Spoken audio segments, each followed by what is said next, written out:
ठीक है, अभी कम ही लोग ने ज्वाइन किया, अभी 16 थे, 10 ही लोग ज्वाइन कर पाए। दीदी हरे कृष्णा दीदी, तब तक एक प्रश्न पूछ ले। हाँ हाँ पूछिए।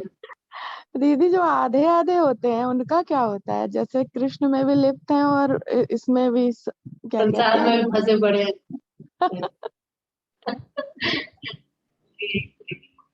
उनको भगवान वापस से मौका देते हैं, वापस से उन्हें एक मौका देते हैं कि आप जो है सीरियस अपनी भक्ति कर लो, है ना। अगले जन्म में मौका मिल जाता है, नहीं मनुष्य शरीर मिलने की पॉसिबिलिटी लोगों की ज्यादा होती है, नहीं तो कुछ कह नहीं सकते, यहाँ कोई गारंटी नहीं है। आप भी मत सोचिए कि अभी तो मैं मजे कर रहा हूँ इस जन्म में, तो अगले जन्म में मेरे उतने ही मजे होंगे, इसकी कोई गारंटी नहीं है ना। ज्वाइन अगेन, ओके ठीक है। अब जितने लोग आ गए हम लोग कर देते हैं, 3 लोग अभी भी गायब है।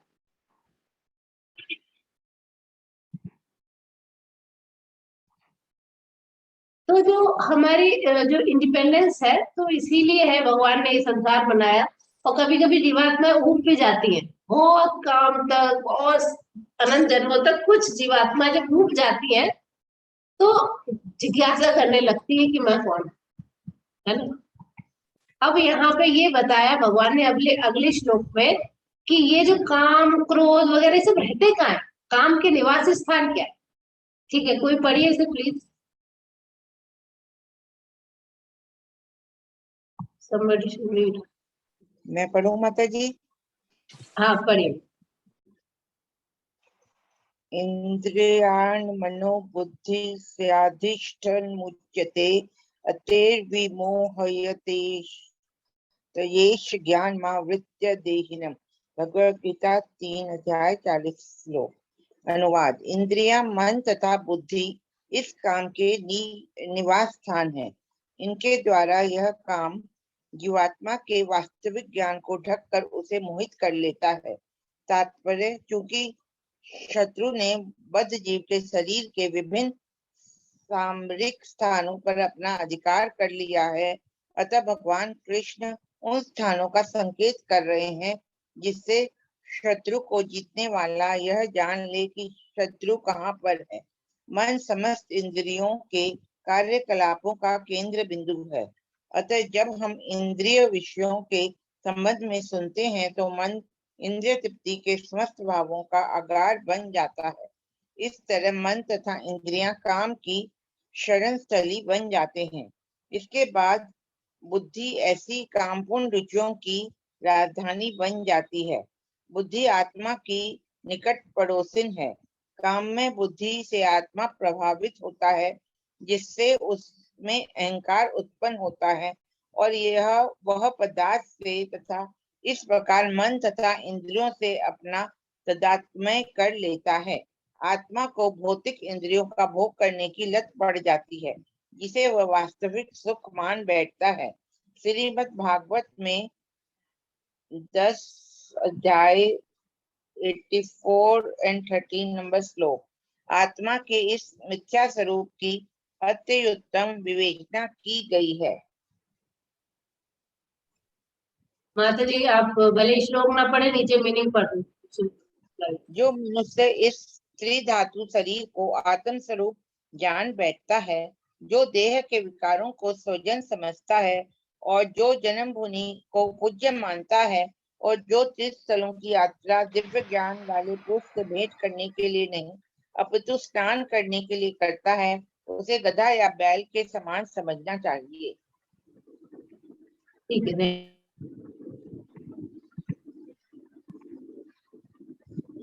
ठीक है। यहाँ पर भगवान ने, अब भाई आपको पता तो होना चाहिए आपका शत्रु कहाँ है, तभी तो उसके ऊपर अटैक करोगे। तो भगवान ने यहाँ पर बताया है कि इंद्रिया, मन और बुद्धि इस काम के निवास स्थान है। ये जो काम रहता कहाँ है, जो रजोगुण के संपर्क में आ गया और काम में बदल गया, ये रहता कहाँ है, इंद्रिया, मन और बुद्धि। ठीक है, तो क्योंकि इंद्रिय कैसे, हम आंखों से देखा, हमने बहुत अच्छा सूट देखा या कान की कुंडल देखी या कुछ देखा, लड़कियों के हिसाब से बता रही हूँ मैं। तो अब बस आंखों ने देखा, उसके बाद मन में बोला और बस लेने की इच्छा हो गई, बस हम फंस गए उन्हीं चीजों में। उसका मतलब ये नहीं है कि हम कुछ खरीद नहीं सकते, इसका मतलब ये है कि हमें जो, हम भगवान को कितना याद कर रहे हैं, हम अपने को कितना शरीर समझ रहे हैं, कितना आत्मा समझ रहे हैं, ठीक है। तो यहाँ पे ये बताया है कि सब लोग अपने को म्यूट रखेंगे, ठीक है, थैंक यू। कि इंद्रिया जो है ना केंद्र बिंदु है, लेकिन इंद्रियों का स्वामी मन है एक्चुअली। अगर मन को कंट्रोल कर लिया तो इंद्रिया तो अपने आप कंट्रोल में हो जाती। मन और बुद्धि में डिफरेंस है। मैंने कल भी एग्जाम्पल बताया था कि अगर जो है स्विच का जो गोला है जिसमें हम प्लग लगाते हैं, वह छोटा बच्चा देखे, मान लो उसके हाथ पहुंच रहा है, तो वो सोचेगा क्या चीज है, बड़ी अच्छी गोल गोल, उसमें उंगली डाल के देखूं अंदर कैसा दिखता है। बच्चे को तो पता नहीं है, वो उंगली डालेगा, उंगली डालेगा तो करंट लगेगा, तो अब उसकी बुद्धि चली। बुद्धि का भेद, भेद काम, बुद्धि का काम है भेद करना, कि ये जो उंगली डालूंगा तो करंट लगेगा, ये बुद्धि का काम है, ठीक है। यानी कि अगर हम अपनी बुद्धि को समझा दें कि भाई ये सब चीजें गलत है, और बुद्धि स्ट्रांग हो तो मन पे कंट्रोल कर सकते हैं, हाँ। लेकिन जनरली क्या होता है, मन ही बुद्धि को ओवर रूल कर देता है, और मन बुद्धि को अगर ओवर रूल कर देता है तो उसके बाद क्या हो जाता है, फिर कुछ नहीं हो सकता। उसके बाद बुद्धि भी क्या हो जाती है, करप्ट हो जाती है। अब बुद्धि भी करप्ट हो गई, उससे क्या हुआ कि आत्मा प्रभावित हो जाती है।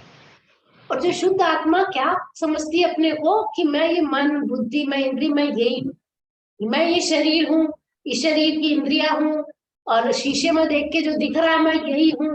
तो इससे अपने को एक तादम में बिठा लेती कि मैं यही, तो उसको आदत पड़ जाती है फिर इंद्रियों के, और उसको वास्तविक सुख मानती।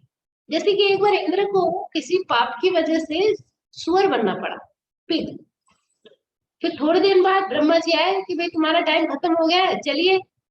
बोले कहाँ चले, सुअर बना हुआ इंद्र बोलता कहाँ चले, बोलता आपका वेट कर रहा है इंद्रासन। कहते अरे मैं कैसे जाऊं, यहाँ इतना टेस्टी मुझे खाने को मिलता है, और जो है मतलब टेस्टी टेस्टी मन खाने को मिलता है गरम गरम, और उसके बाद मुझे मेरी इतनी सारी पत्नियां हैं, ये जो सुअरनियां हैं, और मेरे इतने सारे बच्चे ने छोड़ के मैं कहाँ जाऊं। मतलब कि माया इतनी स्ट्रांग है कि जीवात्मा जिस शरीर में जाता है, उस शरीर से अपने को मान लेता कि मैं यही हूँ, ये मेरे बच्चे हैं। जैसे कि बताया था, आप अगले श्लोक में बताइए, कि जो इस शरीर को तो खुद मान लिया उसने, और इस शरीर से जो निकले हैं, जैसे उस इंद्र ने जो सुअर है, सुअरनी है, सुअर के बच्चे थे, उन सबको अपना मानता था, मेरा कुटुंब है, तो उनको तो अपना कुटुंब मान लिया, ठीक है। और जो, तो उस, तो ब्रह्मा जी भी हैरान हो गए, कहते वहां स्वर्ग में अप्सराएं वेट करे, इन्हें पता ही नहीं है ये यही बैठ के पड़े हुए हैं, कहाँ स्वर्ग का सुख और कहाँ ये तुच्छ सुख, तुच्छ को उच्च मान रहे हैं। तो आत्मा ऐसे ही कंफ्यूज हो जाती है। वास्तविक सुख लिखा है यहाँ पे ना, कि वास्तविक सुख मान लेती है, वो सोचती है यही वास्तविक सुख है, क्योंकि असली सुख पता नहीं, ठीक है। तो इसलिए ये यहाँ पे हो गया कि जैसे तीर्थ स्थान में जाना चाहिए तो स्नान करने के लिए नहीं, वहां पर भक्तों से भेंट करके कथा सुनने के लिए जाना चाहिए। वो हमारे दिमाग, ये नहीं अगर वो आ गई जी राधा कुंड का, जब जाएंगे वहां स्नान करेंगे, भागते फिर इधर उधर उधर नहीं। आप जाइए, आप वृंदावन जाइए, कहीं जाए, आप कथा सुनिए बैठ के, वहां पे ध्यान से बैठ के जप कीजिए। वहां पे कथा चल रही है तो कथा सुनिए बैठ के मंदिर में, सुबह 8 बजे क्लास कीजिए, शाम की क्लास कीजिए। उससे क्या होगा कि हमारा कंसंट्रेशन बढ़ेगा, हमारी जो है अंदर के अनर्थ जाएंगे। सिर्फ भागते दौड़ने फिरने से कुछ नहीं होगा कि यहाँ मंदिर घुमाए वहां घुमाए। बैठिए थोड़ी देर मंदिर में, वहां पे वो लीला जो कुछ हुई है, जो भगवान की वहां लीलाएं हुई है, उस पर ध्यान लगाइए। थोड़ा देर भगवान से वहां बातचीत कीजिए, अपने अंदर वहां बैठ के थोड़ा माला कीजिए ध्यान से। भले ही आप एक ही मंदिर दो ही मंदिर घूम पाए, लेकिन एटलीस्ट जहाँ भी जाएंगे शांति से, ठीक है। तो अब फर्स्ट टाइम कोई जाए तो बात दूसरी है कि भाग भाग के घूम रहा है, लेकिन जो आगरा वाले वो तो वृंदावन बहुत बार जा चुके हो, ठीक है। आप भी देख सकते हैं कि यहाँ पे जो पिक्चर है उसमें बताया है कि सेंसेस है, आंख कान हाथ माने टच, और टेस्ट के लिए जीभ और नाक। अब ये कैसे होता है कि इसको हम, जैसे आपने एक रसगुल्ले, आपने, कोई बच्चा स्कूल से आ रहा है, स्कूल से आ रहा है और उसने देखा कि खुशबू आई उसे, किसकी, पकोड़ों की, कचौड़ी की या समोसे की। अब बस नाक से खुशबू घुसी अंदर, दिमाग में बैठ गया आपको जी समोसे खाने हैं या पकौड़ियाँ खाने। घर आए, मम्मी से बोले, मम्मी कह रही अभी नहीं बना रहे, तो फिर क्रोध आ गया, क्यों नहीं बना रही, बनानी चाहिए आपको, मेरा बहुत मन है ना। तो इस प्रकार से ये इंद्रियां हमको ऐसे कंट्रोल करती। तो अब हम क्या करें, कैसे बचे? प्रभुपाद बताते हैं कि इसको बचने के लिए हमें अपनी सारी इंद्रियों को भगवान की सेवा में लगाना चाहिए। आंखों से क्या करना चाहिए, क्या करना चाहिए आपको? दर्शन। भगवान के विग्रह के दर्शन करने चाहिए ध्यान से। कभी कभी कोई मंदिर से आता है, उससे पूछो भी कैसे थे भगवान, क्या कपड़े पहने थे, याद ही नहीं है, क्योंकि ध्यान लगाया ही नहीं। भगवान का नीचे से दर्शन होता है, ऊपर से सीधे मुख पे नहीं, चरणों से दर्शन होता है, चरणों पे ध्यान टिका होता है। चरणों के बाद फिर धीरे धीरे ऊपर भगवान ने क्या ड्रेस पहनी है, नीचे की तरफ क्या बेल्ट लगी है, उनके पैरों में कैसी पायल है, कैसे फ्लावर का श्रृंगार, बेल्ट का श्रृंगार कमर में कैसा है, हैंड्स, फिर धीरे धीरे मुख पे आइए। फिर ऐसे ये एक प्रोसीजर है। तो ये है आंखों से, ठीक है। नाक से, नाक से कैसे हम भगवान की भक्ति करते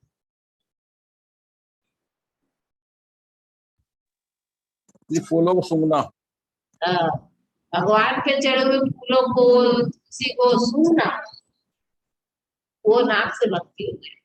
कान से, वेरी इंपॉर्टेंट, कान इज वेरी वेरी इंपॉर्टेंट। श्रवण की भगवान की कथा सुनना है ना। कथा सुनना, का भजन गुणगान सुनना। सुनना। ना कि इधर उधर की बातें सुनना, इसकी गप्पे, और वही क्या चल रहा है पड़ोस में, क्या नहीं। ढंग से भक्ति कैसे? प्रसाद खाना। दो तरह से ढंग से भक्ति होती है, एक प्रसाद खाना और दूसरा भजन करना। भगवान के बारे में बोलना, गुणगान करना भगवान का। भगवान का गुणगान करना, वेरी गुड। और हाथों से टच, टच माने हाथ पैर, भगवान के लिए भोग प्रसादी बनाना, उनकी सेवा करना। Yes yes. तो एक महाराज देखिए, जैसे ये माता जी है ना, अपने सेवा कर रही है, ये देखिए जगन्नाथ मंदिर, भगवान को प्रसाद चढ़ाया जा रहा है। ये महाराज अम्बरीश से 9वें स्कंद में की कथा आती है। बहुत बड़े भगवान के भक्त थे, बहुत बड़े। देखिए श्लोक पढ़िए। सवई मनः कृष्ण पदार विदयो वांचांसी वैकुंठ गुणान वर्णने करौ हरे मंदिर मार्जनादिशु श्रुतिम चकार चित सत्कथोदय। कहते सवई मनः कृष्ण पदार, मन को कहाँ लगा लिया उन्होंने? कृष्ण के चरण कमलों में लगा दिया। वांचांसी वैकुंठ गुणान वर्णने, वैकुंठ माने भगवान विष्णु, भगवान विष्णु के गुणों का वर्णन करने में ही अपने वाणी को लगा दिया। करो हरे मंदिर मार्जना विष्णु, हाथों से भगवान का मंदिर, पूरे वर्ल्ड के राजा थे वो मंदिर साफ करते थे। श्रुतिम चकार अच्युत सत कथोदय, श्रुति माने सुनना, श्रुति से क्या करते थे? भगवान की कथा सुनते थे। अच्युत माने भगवान विष्णु की कथा। मुकुंद लिंगालय दर्शने दिशो, और भगवान आंखों से क्या करते थे? भगवान के मंदिर में जाके भगवान के दर्शन करते थे। तद भृत्य गात्र स्पर्श संगमम, और उनके भक्तों के चरणों में स्पर्श करते थे, उन्हें प्रणाम करते थे। घ्राणम च तत्पाद सरोज सौरभे, सूंघते थे उनके चरणों में चढ़े हुए फूलों को। श्रीमत तुलस्या रसनाम तदार्पितम, और जो उनके चरणों में चढ़ी हुई तुलसी थी उसको टेस्ट करते थे, यानी भगवान का प्रसाद खाते थे जीभ से। पादो हरे क्षेत्र पदानुसर पड़े, पादों माने पैर, पैरों से चल के भगवान के धाम मंदिर में जाया करते थे। शिरो ऋषिकेश पदाभिवंदने, शिरो माने सिर को ऋषिकेश के चरणों में नमस्कार करते थे, प्रणाम करते थे। कामम च दास्य न तु काम काम्य, उनको कोई उनकी इच्छा अपनी नहीं बची थी, वो सिर्फ भगवान की इच्छा कोई पूरी करने में अपने को लगा दिया था। यथोत्तम श्लोक जनाश्रया रति, उन्होंने बस उत्तम श्लोक माने भगवान विष्णु के जो भक्त हैं उनसे उन्हें प्रेम था और भगवान की ही कामना में अपने काम को लगा दिया, इसलिए उनके कोई काम नहीं था, उनके अंदर कोई काम भावना नहीं थी, कोई इच्छा नहीं थी, डिजायर तो थी, लेकिन भगवान की सेवा कैसे अच्छे से करें, बुद्धि को किसमें लगाना चाहिए, कैसे भगवान का मैं नाम का प्रचार करूं, इसमें बुद्धि लगाइए। ये नहीं कि मैं अपना कैसे भला करूं, अपना ये कैसे करूं, मेरा कैसे मजे हो, मैं अपनी अपनी बुद्धि हम अपने मजे करने में लगाते हैं। भगवान के नाम का प्रचार करने में बुद्धि लगाइए, भगवान के शास्त्रों को पढ़ने में अपनी बुद्धि लगाइए, है ना। तो ऐसी जब बुद्धि भगवान के शास्त्रों में लगेगी, मन भगवान की सेवा में लग जाएगा अगर, तो इस तरीके से ये मेथड्स है, इससे हम भगवान में, तब जाके हम भगवान के नाम जा सकते हैं, अपने असली घर जहाँ पे वास्तविक सुख है, ये नकली सुख नहीं है जो हमेशा रहने वाला है। इसका मीनिंग है। एक स्टोरी आती है, मैंने कल भी सुनाई थी। जब अम्बरीश महाराज जो थे, एक बार उन्होंने एकादशी का व्रत किया।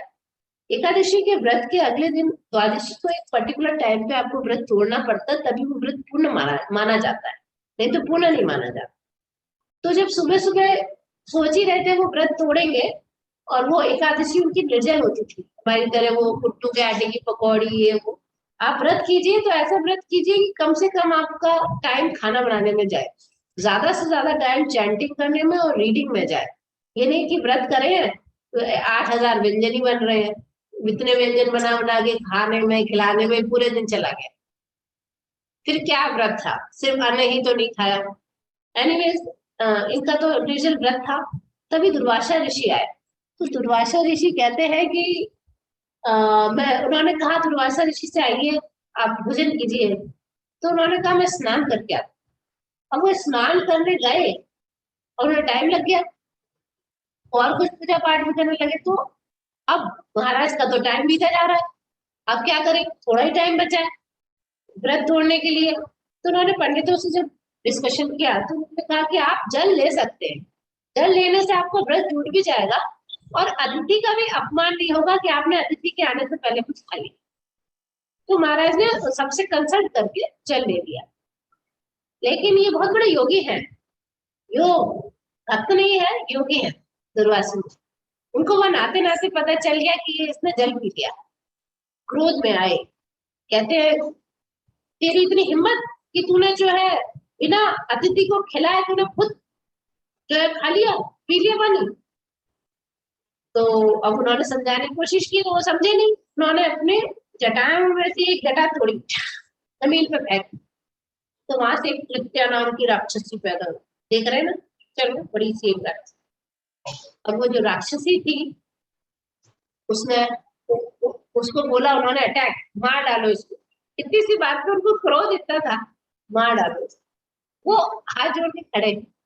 अब इनकी इतनी बड़ी भक्ति थी कि हमेशा सुदर्शन चक्र की सेवा में नियुक्त रहता था। तो सुदर्शन चक्र आया, जैसे ही मारने का प्रयास किया, सुदर्शन चक्र ने कृत्या का गला काट दिया और सुदर्शन चक्र दुर्वासा के पीछे पड़ गया।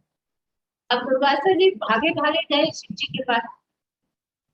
भोलेनाथ कहते हैं भाई आपने भक्त का अपमान किया है, मैं तो बीच में पड़ता नहीं, मैं कुछ नहीं करता। तो हम ब्रह्मा जी के पास गए पहले, ब्रह्मा जी ने भी हाथ खड़े कर दिए, शिव जी के पास गए। उन्होंने, उनकी इतनी पावर थी कि वैकुंठ लोक तक गए। साई में वैकुंठ लोक गए तो भगवान ने कहा अहम भक्त पराधीन हूँ, मैं तो भक्त के पराधीन हूँ। क्यों बेचारे वापिस बोले कि मेरे भक्त से माफी मांगो, तो वापिस आए, दंडवत प्रणाम किया अम्बरीश महाराज को। अम्बरीश महाराज तो बड़े शर्माए। एक वो अम्बरीश महाराज कुछ खाए पिए नहीं करते जब तक वो घूमते रहे, और टाइम बीत गया उसको, ठीक है। उसके बाद जो है अम्बरीश महाराज ने प्रार्थना की, तब सुदर्शन शांत हुआ। तो भगवान ने यहाँ पे दिखाया कि योगी बनने से कुछ नहीं है, मेरा भक्त बनो। मेरे भक्त के पास इतनी पावर है और उनके अंदर कोई अहंकार नहीं है। देखो मेरे लिए सुदर्शन चक्र ने कैसा पीछा किया, देखो मैं कितना बड़ा भक्त हूँ, मैं तो जरा सा कुछ हो जाए तो बड़ा अहंकार आ जाता है। कोई अहंकार नहीं था उनको, बिल्कुल। उनको जो दुख हुआ कि मेरी वजह से आपको इतना भागना पड़ा, उन्होंने तो बोला भी नहीं सुदर्शन चक्र से मेरी रक्षा करो, अपने आप भगवान ने रक्षा की। अवश्य रक्षवे कृष्ण आई विश्वास पालन, कृष्ण हमेशा हमारी रक्षा करेंगे, इस बात विश्वास का पालन करना चाहिए। ठीक है, क्वेश्चन आंसर। काम कैसे उत्पन्न होता है, वह कैसे बदलता है, कैसे उत्पन्न होता है, कौन बताएगा?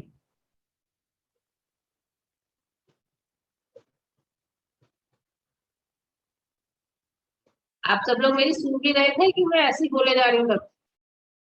रजोगुण की वृद्धि के द्वारा काम उत्पन्न होता है। और काम क्रोध में बदल जाता है।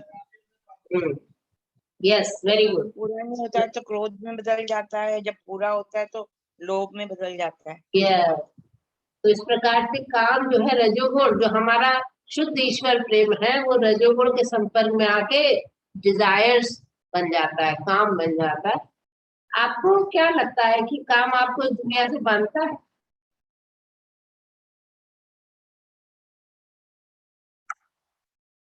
क्या लगता है डिस्कशन?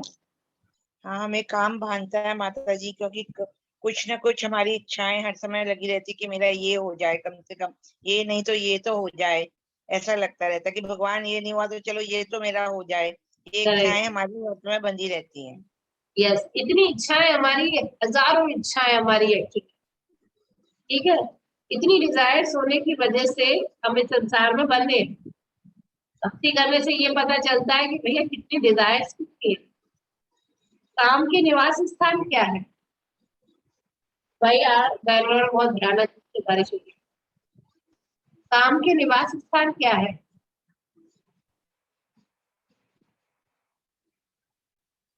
पढ़े थे ना हमने एक स्लाइड में, कहाँ रहता है? दीदी इंद्रियां, मन और बुद्धि। हाँ, और आप लोग ध्यान से नहीं सुने, बाकी लोग। इंद्रिया और मन और बुद्धि, इन जगहों पे काम रहता है। एक बद्ध जीव पे काम कैसे प्रभाव डालता है? नेक्स्ट क्वेश्चन बताइए, सोचिए कि हमारी डिजायर हुई, फिर क्या हुआ?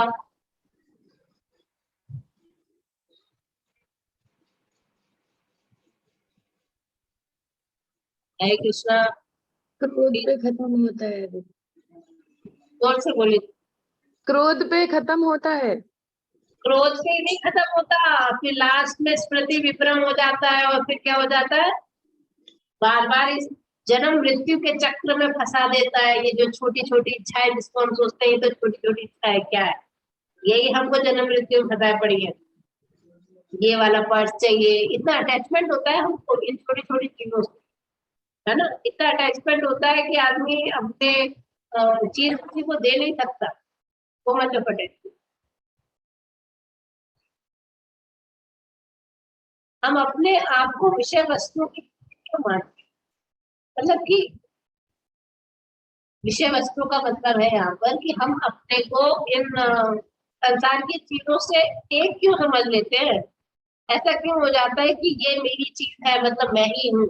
अगर आप किसी आदमी की कार में कोई स्क्रैच पड़ जाए, वो दूसरे का खून तक कर देता है आजकल। उसके शरीर पे तो नहीं पड़ा, वो तो कार पे पड़ा। कार को अपने को ही मान लेता है कि ये कार मैं ही हूँ। कार पे पड़ गया मतलब मेरे दिल पे चोट आ गई, अब इसका खून दर्द। ये बात आपने सुनी है कि नहीं? एक तो आप लोग को 2-4 लोग में वीडियो तो ऑन करो, मुझे तो किसी के रिएक्शन पता चले। क्यों ऐसा मानने लगता है आदमी? चीजों से अपने को एकात्म कर लेता है। क्वेश्चन आंसर सेशन करने नहीं दिए, मुझे लग रहा है जवाब ही नहीं। आँख, नाक, कान, उसमें निवास स्थानों में भगवान की सेवा में लगा देता है। जीव, मन, नहीं, हम अपने को क्यों वो चीजों से अटैच मान लेते हैं, जो संसार की चीजें? क्वेश्चन ये है। मन बुद्धि को ओवररूल कर देता है। मन जो है बुद्धि को ओवररूल कर देता है और वो कामपूर्ण रुचियों में लग जाती है। तब हम अपने आप को उस वस्तुओं के आकर्षित महसूस करते हैं। ठीक है, और भी लोग बता सकते हैं। बहुत अटैचमेंट हो जाता है क्योंकि हम अपने को शरीर मानते हैं ना, शरीर मानते हैं। बदलोक में आने से पहले ही हम लोग का लोप हो जाता है, पिछला स्मृति लोप हो जाता है। जैसे सुअर बनने के बाद भी उनको इतना ज्ञान ही नहीं रहता है कि वो जो है स्वर्ग के राजा थे कभी। हाँ, जब हम इस शरीर में आते हैं, जिस भी शरीर में जाते हैं, मनुष्य का, जानवर का, देवता, हम उसको वही शरीर मानने लगते हैं। और जब मानने लगते हैं, आत्मा शरीर मानने लगती है, तो उससे रिलेटेड जो चीजें उसको अपना मानने लगती है, मेरा, मैं ही हूँ, है ना। तो परिणाम क्या होता है, इतने अटैचमेंट के चक्कर में परिणाम क्या होता है? तो भोगते हैं हम लोग, और दुख भोगते हैं, जन्म मृत्यु जरा व्याधि, कभी बीमारी, कभी कुछ। कौन से हम सुखी रहते हैं? कभी कहीं बारिश इतनी हो रही है, बाढ़ आ रही है ना। संसार में फंसाए रखता है ये, हम्म। जीवात्मा को संसार में फंसाए रखता है। हमारा असली स्वरूप क्या है, नेक्स्ट क्वेश्चन। और हम कब अपने असली स्वरूप के बारे में जानने की कोशिश करेंगे? हमारा असली स्वरूप भगवान का सेवक के रूप में है, जो कि हम भूल जाते हैं कि हम भगवान का यस, सेवक हैं। बिल्कुल सही जवाब। असली स्वरूप है, जीवात्मा है हम, और हम भगवान के सेवक हैं। हमारा भगवान से ही संबंध है। अब एक छोटा बच्चा है, उसका अपने पिता से संबंध है, अब वो भूल जाएगा, दूसरों को इधर उधर भटकता फिरेगा, ये तो गलत है ना। अब आप कहो कि भाई बेटा तेरे बाप तो कोई, जा अपने घर जा, कहे तुम ये सब फालतू की बातें मत करो। तो वही आजकल के लोगों का हाल है। उन्हें बताओ कि बेटा ये सुख असली नहीं है, भगवान का धाम है ना, वही तुम्हारा असली घर है। तो लोग कहते हैं पता नहीं क्या चक्कर है इनके, है ना। तो किस तरह हम काम के निवास स्थानों को भगवान की सेवा में लगा सकते हैं प्रयोग?